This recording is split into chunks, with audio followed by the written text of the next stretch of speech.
Buenos días, presidente. Es un poquito tarde, pero estuvo muy amplia la información en la mesa de seguridad. Como saben, todos los días, desde antes de las 6 de la mañana, nos reunimos para recibir el parte, el reporte de todo lo que sucede en el país. Nos informamos de todo lo que pasa y tomamos decisiones. Entonces ahora se nos hizo un poco tarde, por eso vamos a abrir el diálogo circular. Quedamos ayer pendientes. Presidente de México, su servidor Carlos Pozos, líderes mexicanos y petróleo y energía. Gracias de esta pregunta que había quedado pendiente ayer. Presidente de México, ¿sabe usted que son ya 2 meses que no se puede facturar ni hacer pagos a proveedores en petróleos mexicanos? Se está poniendo en riesgo la operación, presidente, y se están generando reclamos por parte de algunas empresas y las calificadoras, usted ya sabe cómo son, pueden tomar pues mala nota de esta situación. Pero para poder solucionar este problema, presidente, el 5 de marzo del 2018 se firmaron 2 convenios para operar los campos Organo y el campo Cárdenas Mora por las empresas Deschutes, Endeavor y Chevron, y con ello Pemex puede recibir $157.5 millones para poder solventar esta situación, presidente. ¿Cree usted girar alguna instrucción o sabía usted de esta situación? Bueno, sobre cómo vamos avanzando para rescatar el sector energético, voy a hablar el lunes sobre este tema. Se está trabajando muy bien en Pemex, ese es el informe que tengo, no solo de papel, sino estoy pendiente y se ha ido avanzando. Desde luego estamos en la etapa de la firma de convenios, de contratos. Ya les puedo decir, les adelanto que se llevan ya firmados contratos de inversión en Pemex del orden del 80% de toda la inversión de este año. Entonces puede ser que haya demoras en pagos. También ahora hay más cuidado en la entrega de los pagos, se revisa más porque no queremos que haya corrupción. Eso nos puede retrasar, demorar, pero es para limpiar a Pemex de corrupción. Acerca de los nuevos campos que ya se van a explotar, que ya van a producir, pues se están elaborando, se están haciendo también contratos con las empresas y vamos avanzando. El lunes yo informo sobre este tema. Mi segunda pregunta, presidente. Hoy en el Día Internacional de la Mujer tenemos aquí de vecino a Fernando Vilchis, que es presidente municipal de Ecatepec, quien ganó por su arrastre, presidente, pero tiene el nada honroso primer lugar en feminicidios este municipio, presidente. el municipio más grande de Latinoamérica, ¿le haría un exhorto a este presidente municipal a trabajar y a otros presidentes municipales de su partido Morena para erradicar este problema y muchos problemas que tiene Ecatepec?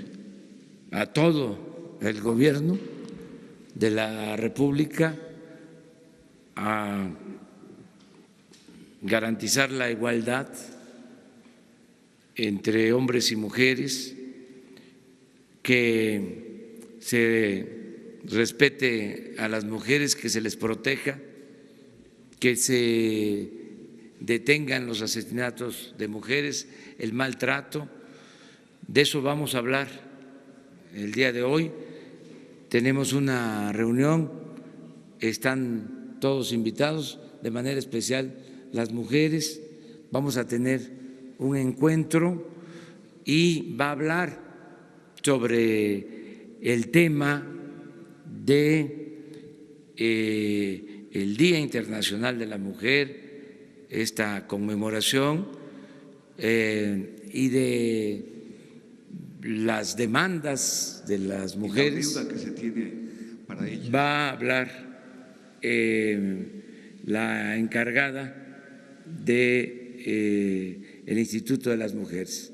Nadine va a dar un informe de lo que está sucediendo en México con las mujeres y nuestra propuesta. Gracias.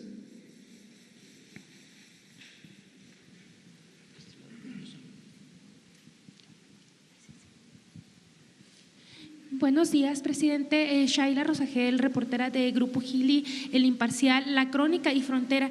Me gustaría saber, presidente, si han revisado los casos de tomas de casetas en Sonora y Baja California. El secretario de Seguridad, Alfonso Durazo, dijo durante la gira que ya habían quedado liberadas las casetas en Sonora, pero de 6 todavía hay 4 que quedan tomadas por grupos. Ayer el delegado de la Fiscalía General de la República dijo que hay 76 denuncias por estos toma de casetas. Nos gustaría saber qué procederá en este caso. Y bueno, una pregunta de Baja California. Por primera vez en los últimos 18 meses bajó la reducción, se redujo los homicidios en un 30%. Nos gustaría saber si eso tiene que ver con la presencia del ejército y a qué atribuyen esta baja y qué se está haciendo en esta región para tener este resultado, ¿no?, del 30% de disminución. Y sobre la Guardia Nacional, nada más saber cuánto prevé decretar, promulgar la Guardia Nacional, cuándo iniciaría la construcción de las nuevas instalaciones que comentó usted hace unos días, en cuánto tiempo estarían listas estas instalaciones que albergarían a 120 elementos que comentó, y bueno, cuánto quedaría funcionando al 100% la Guardia Nacional. Gracias. Muy bien. Miren, hacemos el compromiso de que la próxima semana les informa Alfonso Durazo, secretario de Seguridad Pública, y el ingeniero Javier Jiménez Espriu, secretario de Comunicaciones, sobre lo de las casetas. Quiero aprovechar para decirles que a mí me ayuda mucho el que ustedes participen en este diálogo circular y que se dé esta comunicación con mensajes de ida y vuelta, porque de esa manera nadie se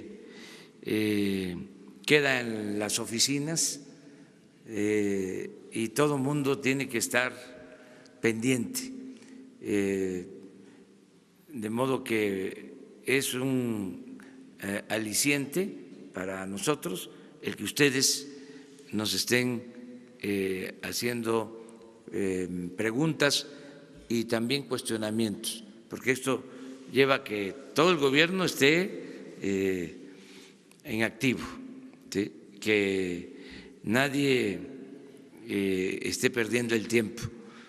Entonces, vienen Alfonso y el ingeniero Jiménez Espriu a informarles sobre este tema. Ya lo hemos tratado en el Gabinete de Seguridad, tenemos toda la información, se está trabajando se han firmado acuerdos, pero es importante que se conozca y además que la gente también sepa de cómo se presentan estas tomas, cómo sí hay razón de que algunas casetas se tomen cuando no son escuchados, cuando hay injusticias, pero también cómo hay otros casos en donde el propósito pues es obtener recursos para cualquier propósito. Entonces es importante que estén aquí. En efecto, hemos podido bajar la incidencia delictiva en Tijuana, no así en otras partes, porque no es para utilizar el caso de Tijuana y decir ya se resolvió el problema. Puedo decirles que en la frontera, sí, en Tijuana llegaron a haber hasta 20 homicidios diarios y que hemos logrado una disminución considerable porque se inició un operativo en especial. Pero en Juárez, que iniciamos el operativo después de Tijuana, todavía no podemos lograr una disminución en la incidencia delictiva. Hablando de la frontera, en centros turísticos no hemos podido bajar la incidencia delictiva en Cancún, sí en Acapulco. Entonces, vamos a informarles el lunes sobre esto y yo estoy muy seguro de que vamos a poder bajar la incidencia delictiva nacional con lo de la Guardia Nacional, porque no había presencia de elementos de la Policía Federal en el país. Ya les he dicho, el presidente contaba con 10,000 elementos para garantizar la seguridad pública. De acuerdo a la Constitución, el Ejército, la Marina no podía utilizarse en temas relacionados con la seguridad pública o para garantizar la seguridad pública de la gente. Y la verdad que el Ejército y la Marina sí estaban en la calle, pero ocupados por órdenes superiores del combate al narcotráfico, no en temas de seguridad pública. Entonces, ahora es un cambio importante, un giro, porque lo prioritario es la seguridad pública, proteger al ciudadano. Para eso va a ser la Guardia Nacional. Y ya tengo el informe que han aprobado esta reforma constitucional en 26 congresos locales. Y vamos muy bien, en algunos casos se demora porque cada legislatura local tiene sus procedimientos, pero yo espero que para la semana próxima esté aprobado lo de la Guardia Nacional. La semana que viene. Ya se podría ahora publicar la reforma constitucional, pero decidimos que tenga más legitimidad que se apruebe en más estados.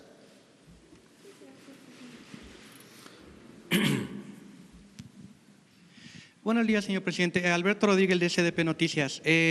No sé si tenga alguna opinión sobre la portada que sale hoy en Reforma, la de 8 columnas, que se llama "Usan al SAT para intimidar a Reforma", que es sobre un diferendo de 12,000 pesos y un requerimiento al señor Junco del Servicio de Administración Tributaria. Y por otro lado, bueno, hay una disputa, o no una disputa, sino un desentendido dentro de Morena. El Instituto de Formación Política refrendó que los derechos de la mujer, a propósito de que la senadora morenista Lili Téllez adelantó que podría presentar una iniciativa pro vida a nivel federal, una voz que luego replicó el senador priista Erubiel Ávila. En este sentido, mi pregunta es si el gobierno federal vetaría alguna ley que aprobara el Congreso de la Unión que eliminara el derecho de las mujeres a decidir. Muchas gracias. Bueno, hacer que lo primero, yo pienso que se está exagerando en el periódico Reforma, con todo respeto. Nosotros no perseguimos a nadie, no somos como los gobiernos protegidos por Reforma. Nosotros respetamos las libertades y respetamos el derecho a disentir. Es realmente una falta de respeto, es ofensivo el que estén señalando que estamos llevando a cabo un acto de intimidación o de persecución a un medio como el Reforma. No es cierto, es una falsedad por entero, por completo. No lo hacemos con nadie. ¿Quién sabe qué motivaciones tuvieron para hacer esta escena? Pero se me hizo un despropósito, lo considero una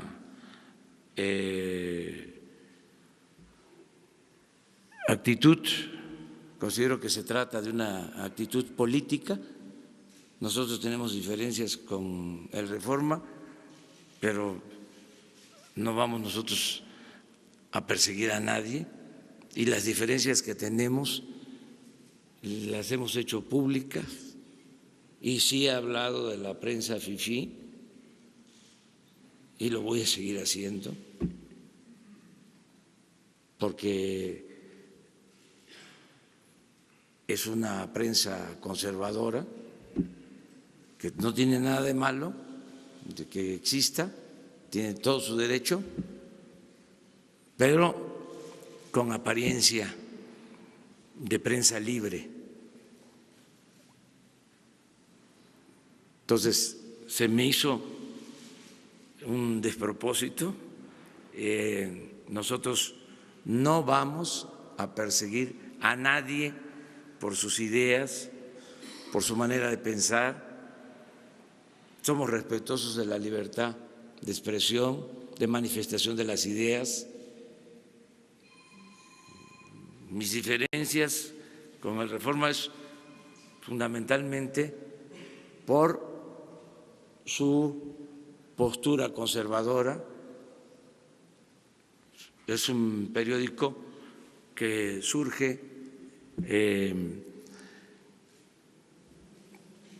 el gobierno de Salinas, que ha procurado no tocar a Salinas, que no cuestionó el saqueo del periodo neoliberal,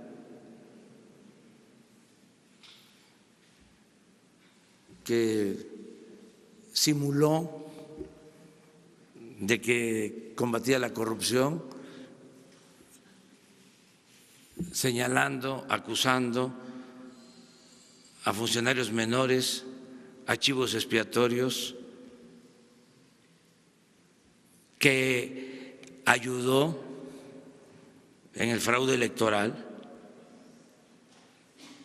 Esas son nuestras diferencias con el Reforma. Pero de ahí a que se le persiga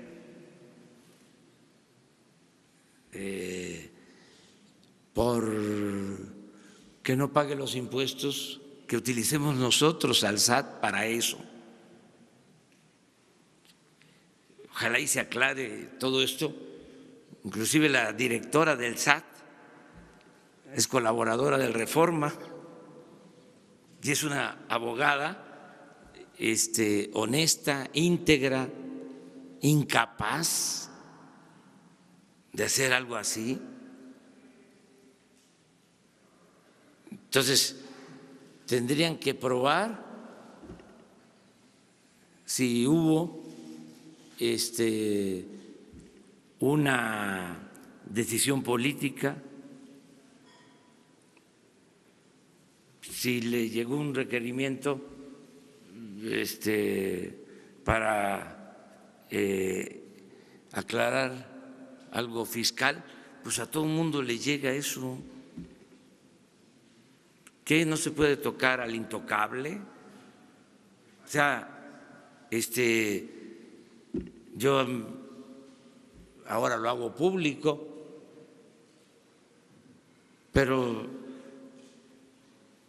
en una reunión de gabinete hace unos días sostuve que me reclamó mi esposa porque el recibo de luz llegó altísimo. Entonces, pues suceden estas cosas. Todos, de una u otra manera, por alguna razón, tenemos que enfrentar estas inconsistencias, pero de ahí a señalar de que es una persecución, se pasaron. O sea, nosotros no hacemos eso, no tengo ningún problema de conciencia. Y sobre si vetarían cualquier intento del Senado para cancelar la interrupción legal del embarazo. Yo creo que no debemos de abrir esos debates, que vamos a serenar el país. Esto del Reforma lo digo porque en primera plana y como si yo fuese Salinas,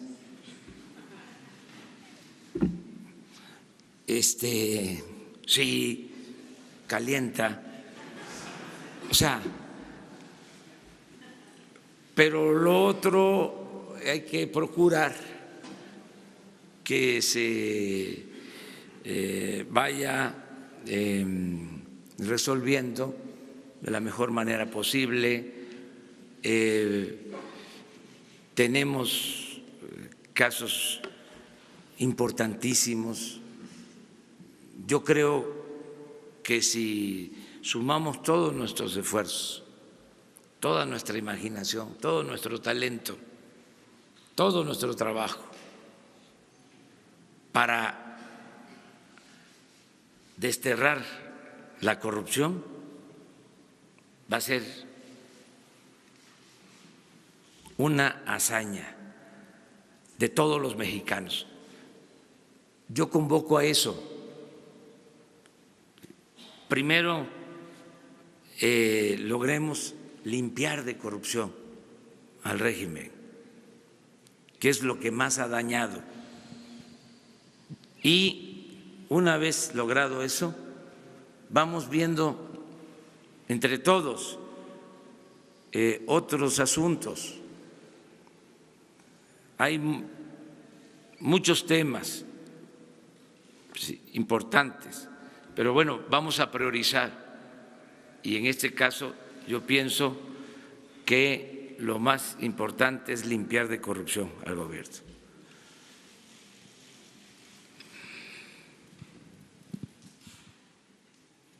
Buenos días, presidente. Marco Antonio Olvera, de Radio Latino, California. Hay un tema ahí sobre la COFESE. En días recientes, la presidenta comisionada de la COFESE, Alejandra Palacios, firmó un artículo en el periódico Reforma, donde se le iba con todo al Banco Azteca porque se le habían asignado las tarjetas de plástico para entregar el dinero de las personas de la mayor edad y algunos estudiantes, si no mal recuerdo.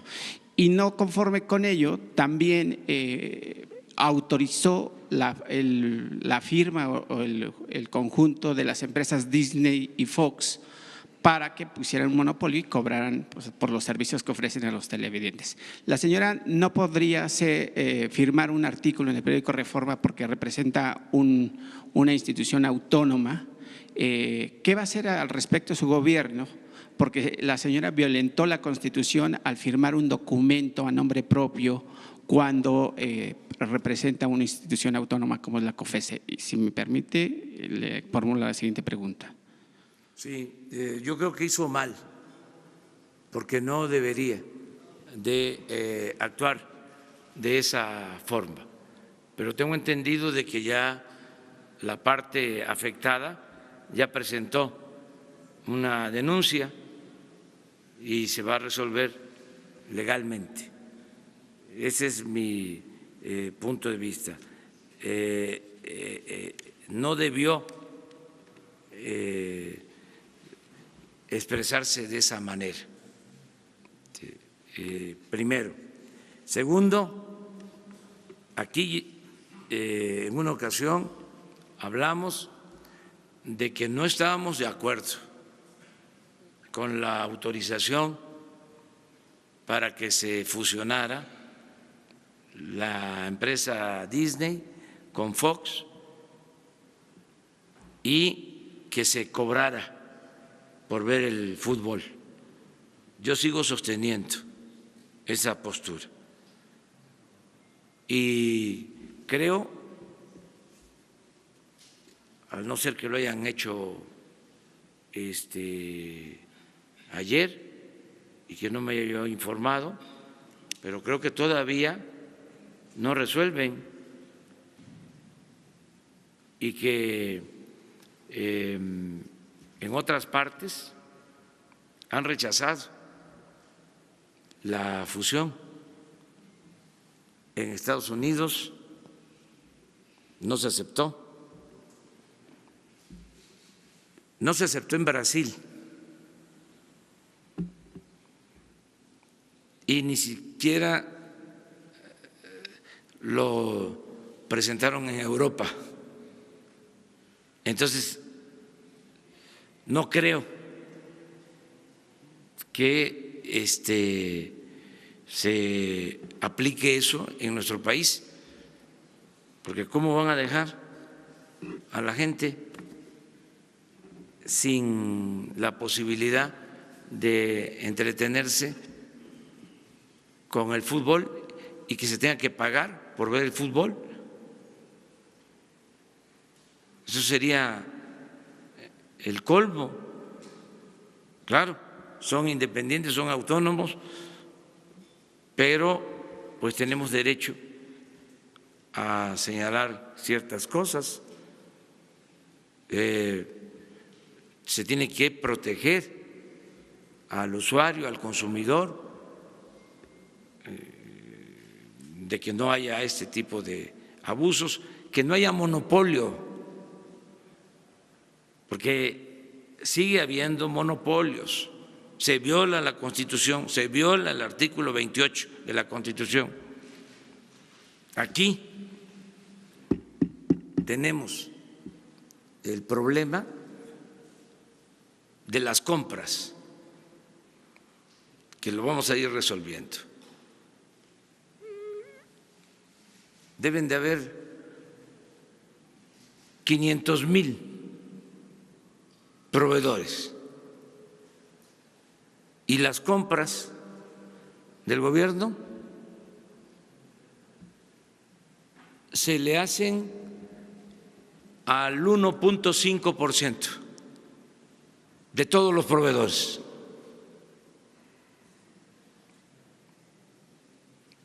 Y así está todo. No solo es la comunicación, ¿sí? Hay una tendencia al monopolio. En la compra de las medicinas, monopolio. En la compra de los alimentos para los reclusorios, monopolios. Una empresa abastece el 90%.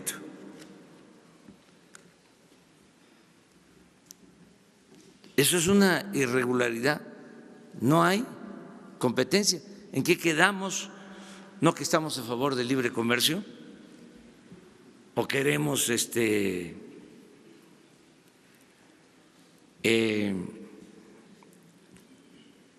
la libertad comercial, la libertad empresarial, solo aplicada al de enfrente? Cuando nos beneficia el monopolio, lo aceptamos. Entonces, esas son cosas que hay que revisar. Pero, a ver, ¿ya aprobaron lo de la fusión? Compareció la comisionada presidenta el día de hace 2 o 3 días allí en la comisión en la Cámara de Diputados y expuso cómo está funcionando la COFECE. Y entre esos 2 temas son los que destacan: la fusión de Disney y Fox y la crítica al Banco Azteca, e incluso le dio como un banderazo a favor a Bancomer, que debería, según ella, también tener derecho a que distribuyera los fondos a través de las tarjetas. Ahí está, miren, haga un análisis, se los dejo de tarea, de cómo se distribuyen los bancos, el manejo financiero en México.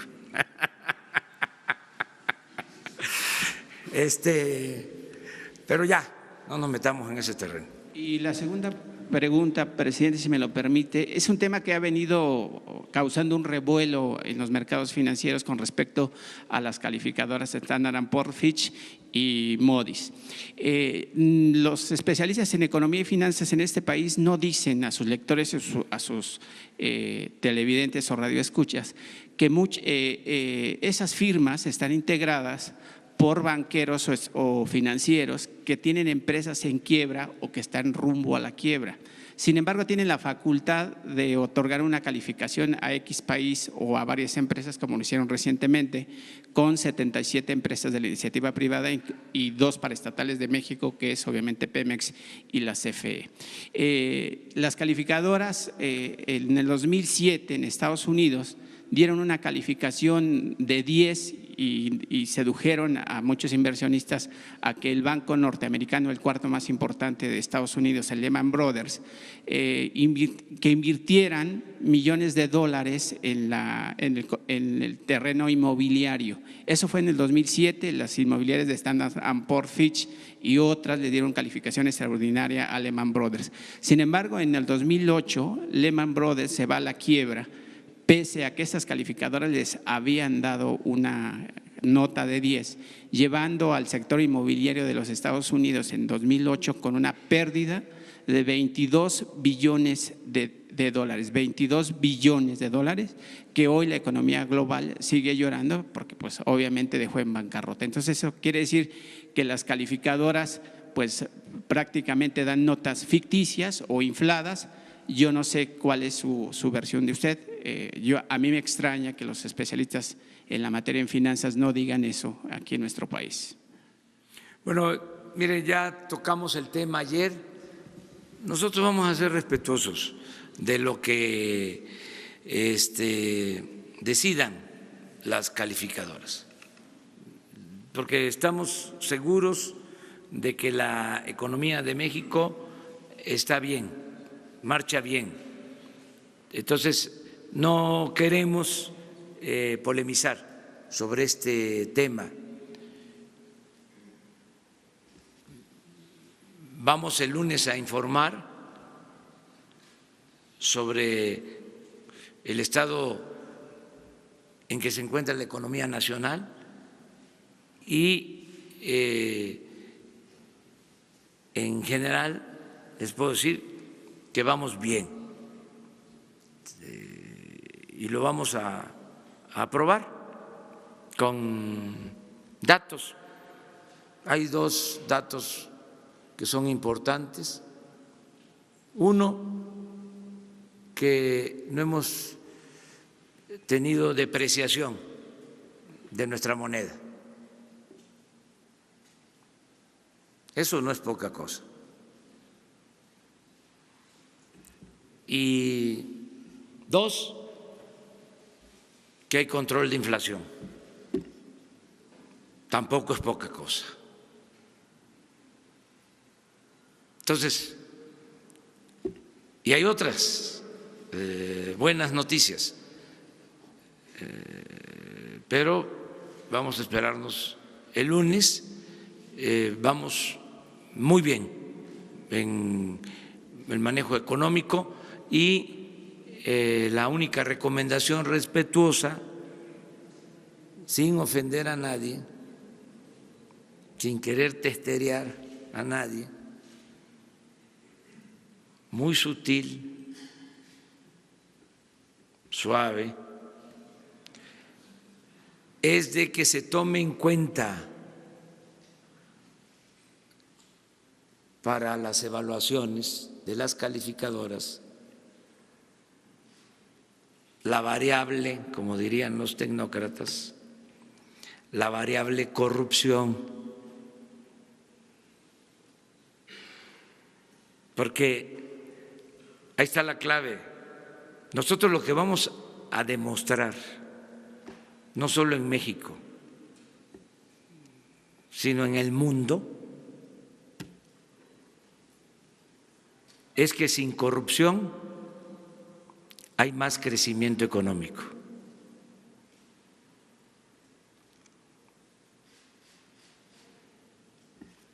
Esa es la tesis.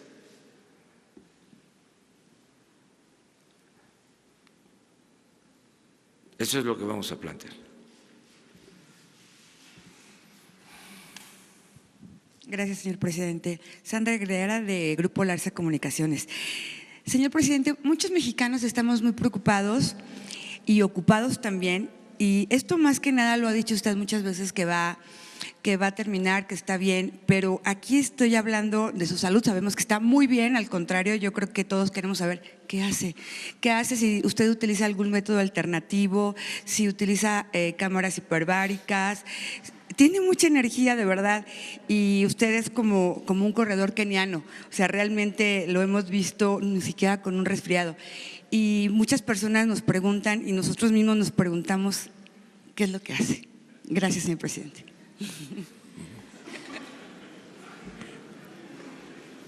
Estoy bien. Se ve que está muy bien, eso sí. Sí, estoy bien y de buenas. Yo creo que es importante en todo estar bien con uno mismo. Yo pienso que la felicidad, que también es fortaleza física, es un estado de ánimo, tiene que ver con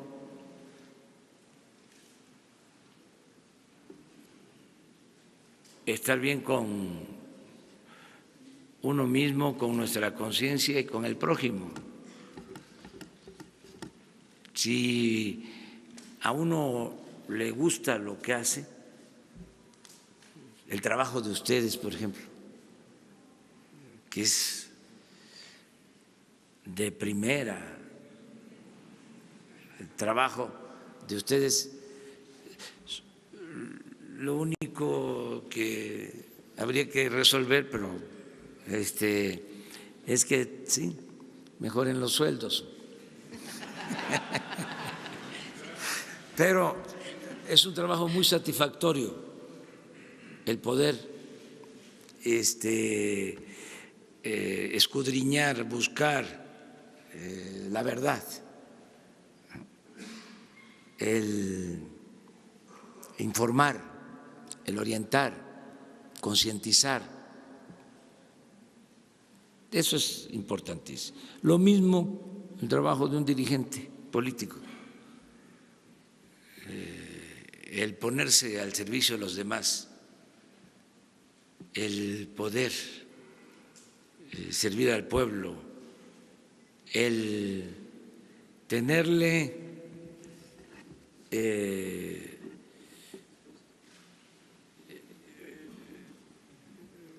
un profundo amor al pueblo y poderlo llevar a la práctica. Por ejemplo, de los héroes nacionales, yo admiro mucho en ese aspecto a Hidalgo, era muy humano. Se le cuestiona que falló políticamente porque no tomó la Ciudad de México, a pesar de haber ganado la batalla del Cerro de las Cruces, pero pensó de que tomar la Ciudad de México iba a implicar mucha violencia, la pérdida de muchas vidas, y decidió cambiar su trayectoria, no entrar a la Ciudad de México. Y además, cuando lo están condenando, pronuncia una frase bellísima, válida, vigente. Dice: ustedes, los oligarcas, solo tienen como Dios al dinero. Y el otro dirigente, padre de nuestra patria, que le tenía un profundo amor al pueblo, el general Lázaro Cárdenas, lo mismo. Imagínense, termina de ser presidente y sigue trabajando, y se va a la Mixteca y ahí está escuchando a los pobres. Eso es único. Y también le tenía amor al pueblo y era muy humano. Madero, se olvida, por ejemplo, que Madero, cuando están las huelgas de Río Blanco, de Veracruz, de Puebla, él era humano y era piadoso, y se quedan los trabajadores sin empleo porque no querían aumentarle los salarios y deciden liquidarlos, correrlos. Él les ofrece trabajo desde Veracruz y Puebla y Tlaxcala a Coahuila, a San Pedro de las Colonias.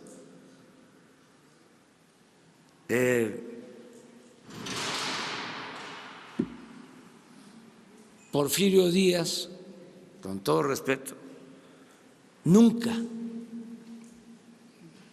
menciona a los pobres. No era parte de su lenguaje, de su discurso. Al contrario, cuando había una mención era cuestionando de que se creían los mayas los dueños de los bosques, cuando en realidad eran los dueños de los bosques. Entonces, Juárez, patriota básicamente. Entonces, cuando uno hace lo que le gusta, se siente uno muy bien y tiene uno fortaleza para resistir cualquier adversidad. Gracias, señor presidente.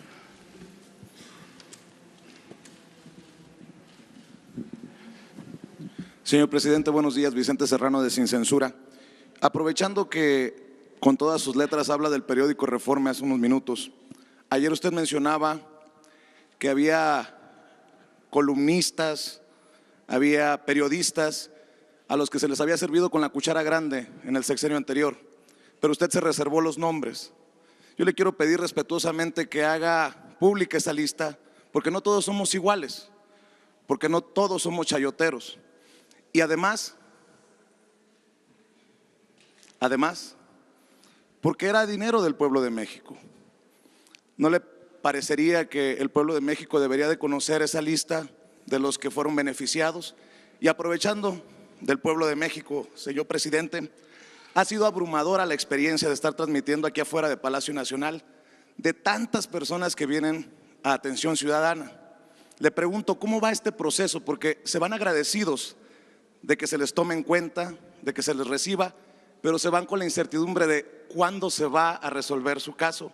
Le han comentado en Atención Ciudadana cuántos miles de casos, y a 100 días de su gobierno les puede dar un mensaje a esas personas que han llegado a pedir apoyo. Muchas gracias, señor presidente.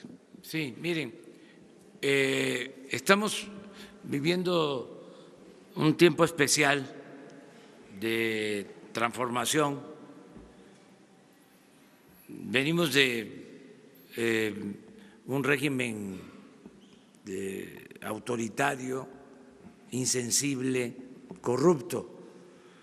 Entonces se acumularon las demandas del pueblo. Aplica la frase bíblica que utilizó Justo Sierra y Madero y Luis Donaldo Colosio en el discurso que mostrabas, de que el pueblo de México tiene hambre y sed de justicia. Eso es lo que está pasando.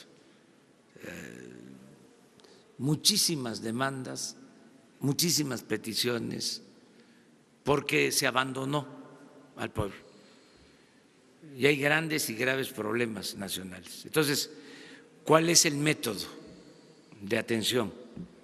Estamos buscando atender de manera general, colectiva, al mayor número de mexicanos, con los grandes programas de bienestar. Por ejemplo, que todos los adultos mayores tengan la pensión, más de 8 millones de adultos mayores que están ya recibiendo a partir de enero el doble de pensión, y que jubilados, pensionados del ISSSTE, del Seguro, de otras instituciones que no recibían, están ahora ya recibiendo. Estamos hablando así, una decisión que abarca a muchos, a todos los ancianos respetables. Otra decisión así es que todos los jóvenes que estudian preparatoria, su beca,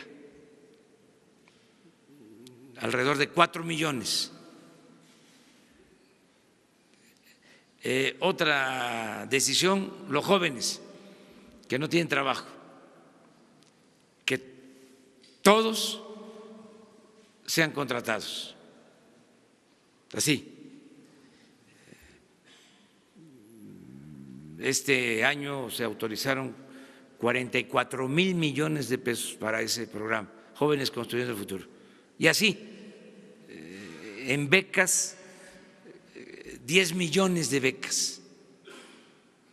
Bueno, una vez que terminemos de echar a andar todos estos programas, porque no es fácil la instrumentación para que le llegue el apoyo de manera directa al beneficiario, que no sea a través de intermediarios. Entonces, cuando terminemos, que yo espero que sea a mediados de este año, que ya esté en marcha todo este plan de bienestar general colectivo, donde en la mayoría de los hogares, sobre todo en los hogares pobres, va a llegar un apoyo.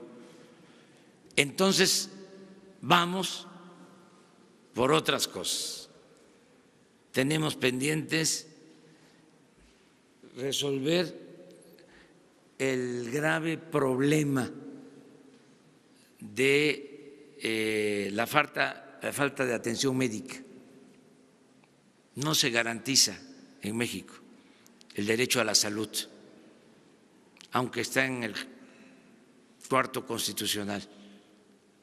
O sea, eso que llaman seguro popular ni es seguro ni es popular, porque no hay médicos, no hay medicinas. Entonces, esa es una asignatura pendiente. Eso es algo que ya estamos viendo, pero que todavía el objetivo ahí es que se pueda garantizar la gratuidad en la salud, y no cuadro básico, sino que el que se enferme tenga el derecho a ser atendido, que tenga atención médica y que tenga todos los medicamentos. Ese es algo importante. Y así otras cosas en lo colectivo. Y luego también es importante atender lo personal, que eso lleva más tiempo, tiene que ver con las instituciones, pero sobre todo con la actitud de los funcionarios. De que si es un asunto de justicia laboral, que llevan años pidiendo, ya tienen laudos a favor y no se los reconocen, que la autoridad se aplique y se resuelva, o muchas otras cosas de justicia, de gente que lleva 5, 6, 8, 10 años en la cárcel sin ser sentenciado, o que como no tienen una buena defensa, los tienen ahí sin razón. Las cárceles tienen a mucha gente inocente. Entonces, todo eso pues implica que los defensores de oficio, que los ministerios públicos, que los funcionarios, todos los que somos servidores públicos, tengamos la sensibilidad. Hay gente en el gobierno que le molesta escuchar a un ciudadano que quisieran resolver rápido. A ver, ¿cuál es tu problema? Sí, ahí te hablamos, ahí luego lo vemos. O mira, vete a tal lugar, ahí te van a atender. Pero vamos, no son capaces, sensibles para escuchar y respetar a la gente. Entonces, todo eso tiene que irse dando como parte de la transformación. Miren, entre otras cosas, los tecnócratas. El principal problema de la tecnocracia y del modelo neoliberal y de los servidores públicos o funcionarios públicos del periodo neoliberal, lo principal, lo peor, es la corrupción que los distingue. Eso es lo peor. Pero además de eso, ineficientes. Además de eso, insensibles. ¿Ustedes creen que el que tiene una formación tecnocrática está preparado para atender a la gente? Son déspotas. Pero, por si fuese poco, nunca salen de la oficina, nunca les da el sol. Piensan que todo es estar en el escritorio, no salen. Estoy hablando de los altos funcionarios públicos. La tecnocracia, ¿qué va a conocer México? Los altos tecnócratas, los que fueron responsables de esta crisis de México, no conocen el país, no conocen más que las ciudades. Nunca han recorrido los pueblos, ni les interesa. Todo es la tabla para estar viendo cómo está la macroeconomía y adelante. Ahí terminamos.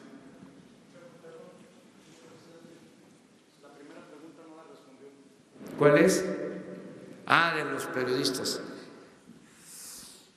Ya vamos a hablar de eso más adelante. O mire,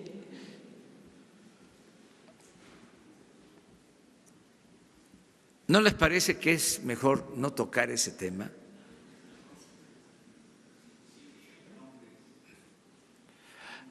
Vamos a analizar más con calma. Mejor vamos a darle una vuelta a la página. Vamos a entrar en una etapa nueva. Aquí ya no hay periodismo vendido, no hay prensa vendida ni alquilada.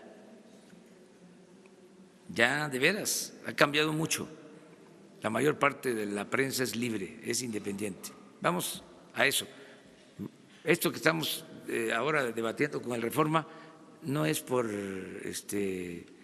cuestiones que tengan que ver con lo económico. Esto tiene que ver más con la parte ideológica. Yo lo considero que ellos son muy conservadores. Eso es todo. Y hagan la historia del periodismo, ¿sí? Como en la época de Porfirio Díaz existía un periódico contra los opositores que se llamaba El Debate, y luego el gran periódico del conservadurismo, El Imparcial. Era un fenómeno ese periódico. Fíjense que llegó a tirar 120,000 ejemplares diarios en ese entonces, en un México de 15 millones de habitantes. Era el gran sostén del régimen, El Imparcial. 120,000 ejemplares diarios. ¿Qué periódico ahora tira 120,000 ejemplares diarios? Era el gran sostén del régimen porfirista. Pero aún con eso existía la otra prensa, el hijo del aguizote, Daniel Cabrera, extraordinario. Para mí el mejor periodista, y vaya que Zarco era grande, pero para mí el mejor periodista de la historia de México, Daniel Cabrera, el director del hijo del aguizote, Filomeno Mata, del Diario del Hogar, los hermanos Flores Magón, con Regeneración. Entonces siempre ha habido prensa conservadora y prensa liberal, y los dos pensamientos. Entonces, vale más ese debate, es mejor ese debate. Es lo mismo de que se quiere meter a la cárcel a los corruptos. Yo no es que diga que no, es que pienso que es mejor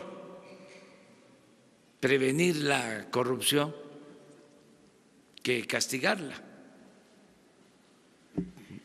Es mi punto de vista. Y que si a esas vamos, tenemos que ir con los de arriba y ya hacer a un lado la simulación. Porque también, imagínense, damos a conocer aquí los nombres de los periodistas y los de mero arriba.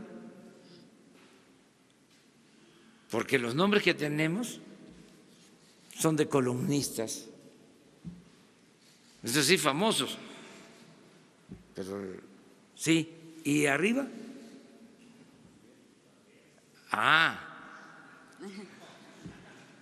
entonces tendríamos que hacer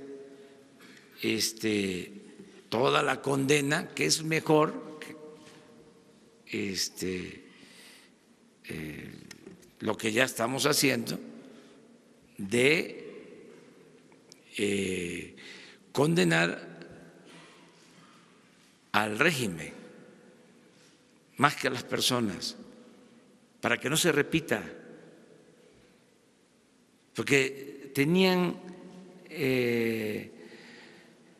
atontado a muchos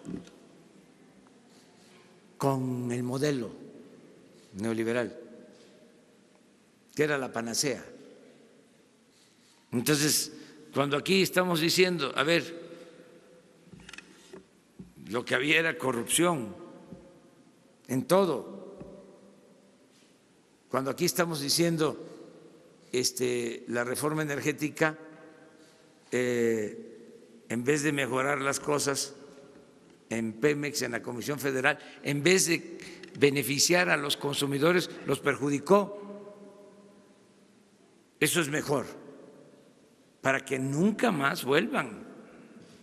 Y tampoco va a ser así, porque en el proceso histórico siempre sí,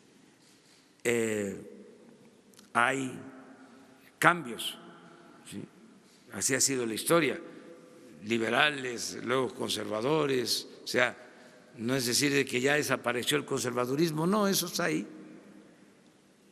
No ha desaparecido ni en los momentos más difíciles, ni cuando se hizo el acto solemne de justicia en el Cerro de las Campanas, luego del gran fracaso del conservadurismo, que fueron al extranjero a traer a un príncipe y nos invadieron y fracasaron, y triunfa el movimiento liberal y triunfa Juárez y se pensó, se acabó el conservadurismo. No, siguió y al poco tiempo ahí está otra vez, con Porfirio Díaz, 34 años.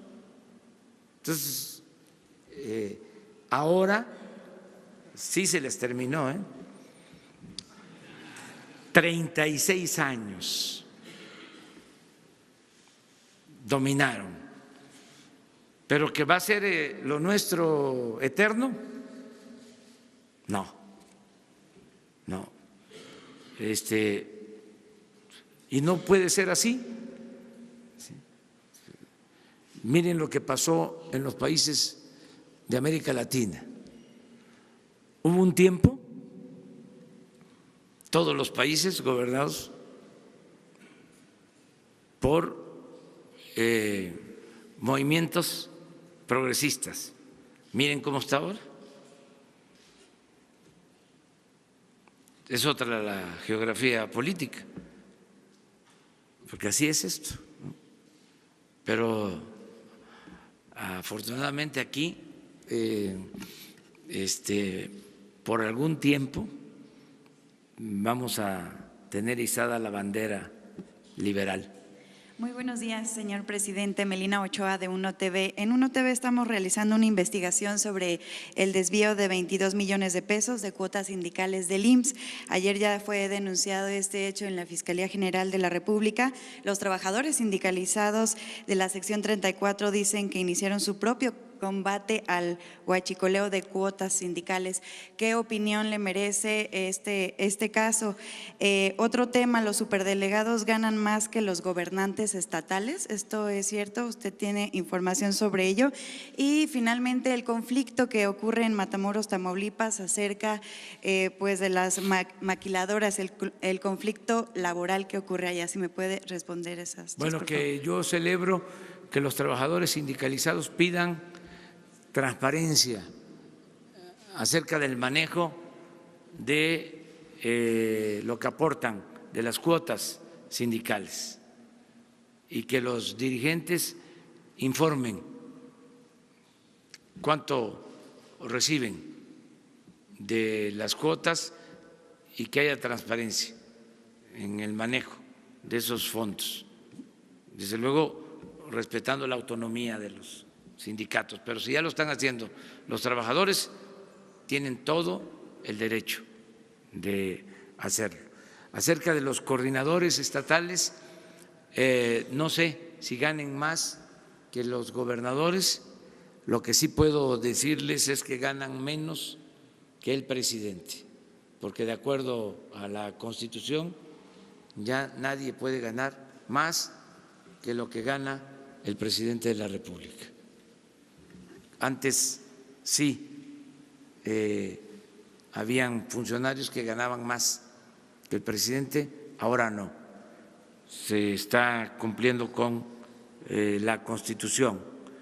Y acerca de los movimientos que hay en Matamoros, estamos buscando la conciliación,